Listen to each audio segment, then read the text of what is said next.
En esta ocasión revisaremos el tema de gemelos y mellizos o gemelos monocigóticos o disigóticos.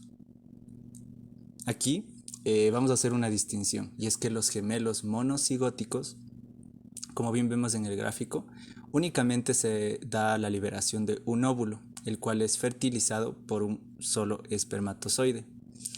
Vemos que a continuación se forma el cigoto por la unión de solo un óvulo, solo un espermatozoide.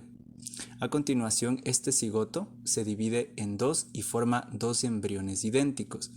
Y aquí hay algo adicional, y es que dependiendo del día en el que se divida, va a tener o dos placentas y dos sacos amnióticos, una placenta y dos sacos amnióticos, o una placenta y un saco amniótico para los dos. Entonces, como resultado de esto tenemos que son dos hermanos con el mismo ADN, y una característica importantísima es que como son gemelos, siempre van a tener el mismo sexo, siempre. Ahora, en cuanto a los mellizos, son gemelos disigóticos, y aquí lo que sucede es que se liberan dos o más óvulos. En este caso vamos a hablar de dos porque son disigóticos. ¿Qué sucede? Que como se liberan dos, un espermatozoide diferente fertiliza cada óvulo. Y como ven aquí, cada unión forma su propio cigoto. Tenemos dos cigotos. Los cigotos se convierten a continuación en embriones. Y bueno, aquí generalmente lo que sucede es que cada uno tiene su propia placenta y su propio saco amniótico, aunque hay casos reportados con sus excepciones, que no sucede así. Pero como vemos aquí, el resultado es dos hermanos que comparten el 50% de su ADN como cualquier hermano. Ya, y una característica importantísima es que no necesariamente son del mismo sexo, pero sí pueden serlo. Pero lo que sucede es que son como si fuesen hermanos cualquiera. Hay casos inclusive en el que propios hermanos no se parecen tanto, eso puede suceder aquí, como también pueden parecerse.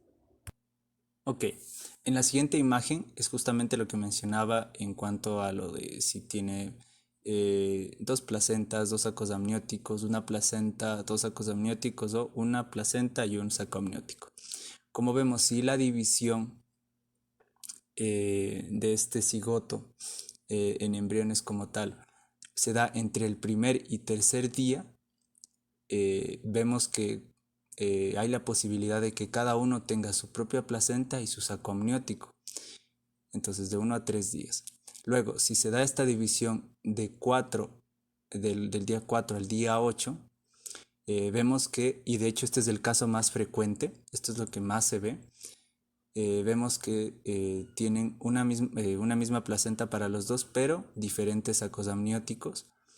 Y finalmente, el caso en el que se da la división entre 8 y los 12 días, vemos que van a ser con una sola placenta y con un solo saco amniótico. En cuanto a términos, pues si hablamos de corio, si hablamos de monocorial, corio hace referencia a placenta, viene del latín, placenta. Entonces, si hablamos de que solo tiene una o dos, sería monocorial o dicorial. Y en el caso del saco amniótico es monoamniótico o diamniótico. Adicional a esto, ¿qué sucede cuando la división se da mayor a los 12 días? Pues se tiene el caso de siameses, que se definen como gemelos unidos. Y aquí en esta imagen, en la parte inferior, vemos cómo hay diferentes casos. Pueden estar unidos por la cabeza, como es el caso de la imagen A, que se encuentran unidos más o menos en la parte occipital, del hueso occipital. Vemos también en el caso B, igual a nivel de la cabeza, pero a nivel de los parietales. Y hay diferentes casos, como vemos, del C hacia adelante. Entonces, como recordaréis, tenemos que los gemelos monocigóticos o idénticos van a ser dos hermanos con el mismo ADN y siempre son del mismo sexo porque son idénticos. Y los gemelos disigóticos o cuates van a ser dos hermanos que comparten el 50% de su ADN como cualquier hermano, y pueden ser de diferente sexo o no.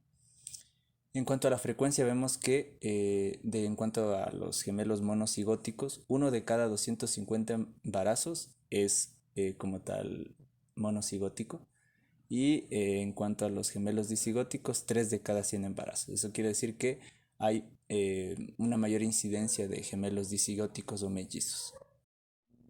Una pregunta frecuente es si por ultrasonido se puede saber si son gemelos idénticos o mellizos. La respuesta es que no.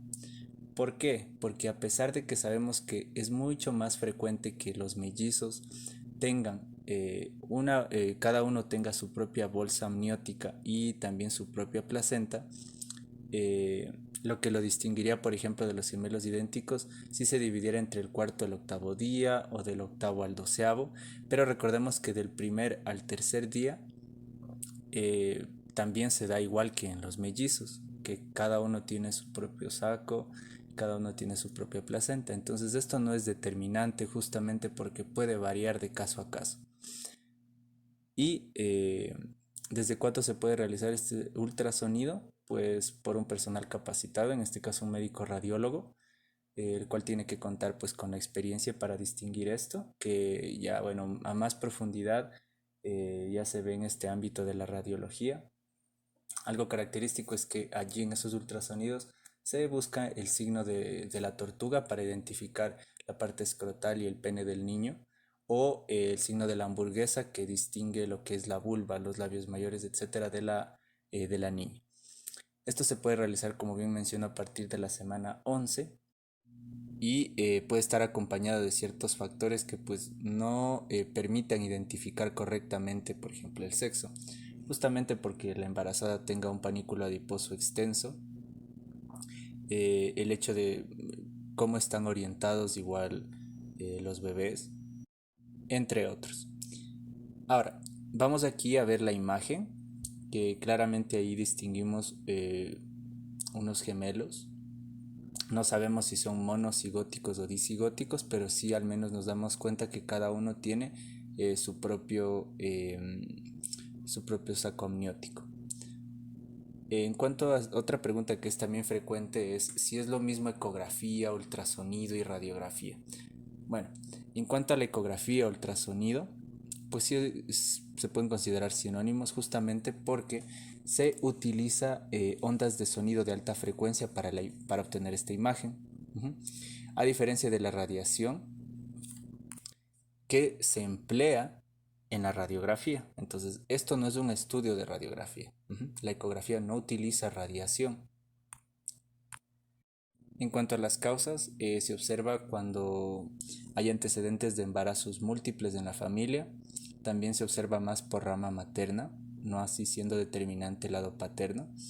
Y el consumo de lácteos o soya también, justamente porque contienen fitoestrógenos, los cuales conducen a una superovulación.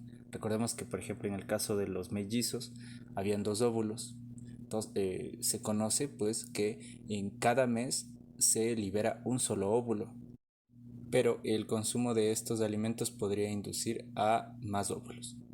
En la parte inferior vemos que hay un 39% más probabilidad de embarazo múltiple cuando la madre, por ejemplo, de su hija, tiene embarazo múltiple. En el caso de cuando son hermanas, existe el 95% más de probabilidad de tener un embarazo múltiple.